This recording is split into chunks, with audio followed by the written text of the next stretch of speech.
What's up, everyone? Jesse Rosari, Alex Hall here at JDI Barbell in New York, the strongest gym in the Far East because of strength in numbers.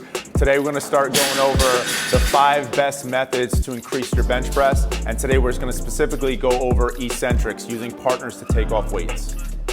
So don't be fooled by the fancy name. Eccentric just means a negative. What you're doing is you're taking time to do a slow negative with the weight. Once you come down to your chest and you're in the bottom position of your bench press, the weights get ripped off, then you no longer have an overload and you rep out with the normal weight. The idea is to fatigue you initially and then have you do your working set at a little bit higher intensity. All right, so his work weight is at 60 kilos, so we're gonna actually load him up to 90. He's gonna come down, he's gonna control the bar on the way down, rest it on his chest. Once he gets down to his chest, me and Alex are gonna take this yellow plate off, and then he's gonna do 4 more reps with just 60 kilos. Here we go, Andy.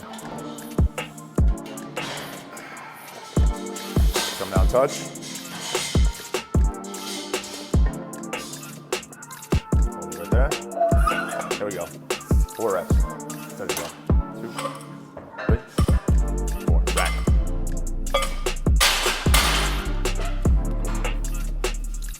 So a good rule of thumb for any eccentric work is to use 20% more than the weight that you're using for your working set.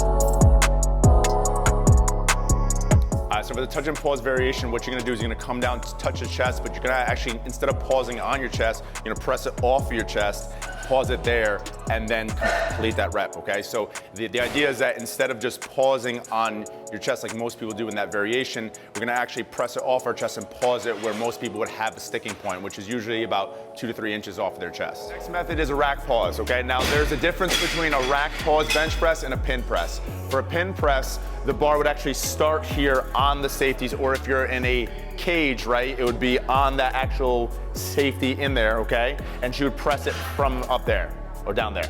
Good, and back down. She'll come all the way back down and then go again, okay?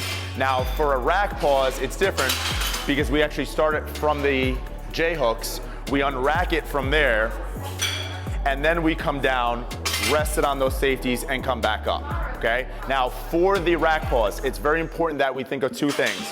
Number 1, again, we're bringing it down the same range of motion. Number 2, we wanna make sure that we rest it on here until the barbell stops rattling, okay? Because we do want to take out that momentum, right? This mimics more of a real bench press than a pin press because we are still bringing that eccentric. We are still bringing it down, lowering it down under control, staying under tension, and then pressing it up. But it makes it a lot harder because we are actually going to rest it completely on those pins and then come back up. But we want to make sure that although we're resting it on these pins, that we keep tension, okay? So while she's resting it on those pins, we don't want her to completely go soft. We don't want her to lose tension in her chest and then have to recreate it, because we want her to keep tension in her back and then press it straight up from there, right? And this is a great way to build starting strength and speed and power out of the bottom of your bench press. So the narrow grip is great to not only emphasize more of the tricep contraction in your press, okay? But it's also just a way to extend your range of motion, right? So anytime we extend our range of motion, we make the lift that much more challenging, and we actually add a complexity to that lift without necessarily adding weight to it, okay? So with her, we want her narrow grip to be pretty much where the index finger is almost inside shoulder width apart, okay? So she's gonna come down, she's gonna still think about the same tension, come down, touch the same exact spot that she would normally on her chest, competition pause, and back up from there. So another important point about the close grip bench press is that it's really good for building lockout power. Except when you do this exercise for lockout power, I'm gonna ask Priscilla to lay back here. Instead of coming all the way to your chest the way that you did the first time, what I want you to do is I want you to stay about 2 inches off of your chest, keep tension on your triceps, and then press back up.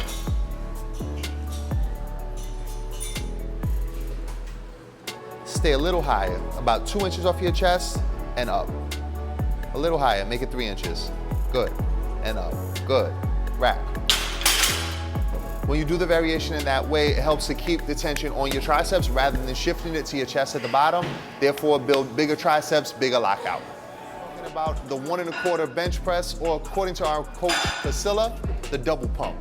So the 1 1/4 bench press is great for people that have an issue pressing with power off of their chest. So somebody who actually misses a lot when the barbell touches their chest. They bring it down, they go for a 1 rep max, and they kind of fail right off of their chest, right? It helps you spend more time down there. It helps you spend more time learning how to create tension, how to keep your bridge, how to keep your arch in your bench press, right? And it builds more power and more strength specifically at the bottom of that bench press. She's gonna unrack it normally, right? She's gonna come down, touch as she would normally, come halfway up, or a quarter of the way up, and then back down again. Good. And that's all 1 rep. Up, down, up, 1 rep. Up, down, up, 1 rep. Good. So the important thing about a 1 1/4 bench press is that it keeps a lot of tension on your chest. A lot of athletes, especially the ones who have really, really big arches, like Priscilla here does, will get a lot of benefit out of this exercise because it keeps extra tension on their pecs.